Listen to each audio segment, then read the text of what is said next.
Hey everybody, and thanks for tuning in. It's Fred Sweet with the Hardware Channel.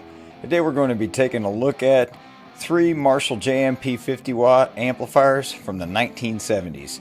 The first is a model 1987 from 1974. It's a printed circuit board amplifier. The second is a 1972 JMP 50 model 1987. It's a hand-wired amplifier. The third is a 1971 JMP 50 model 1987. It is also a hand-wired amplifier.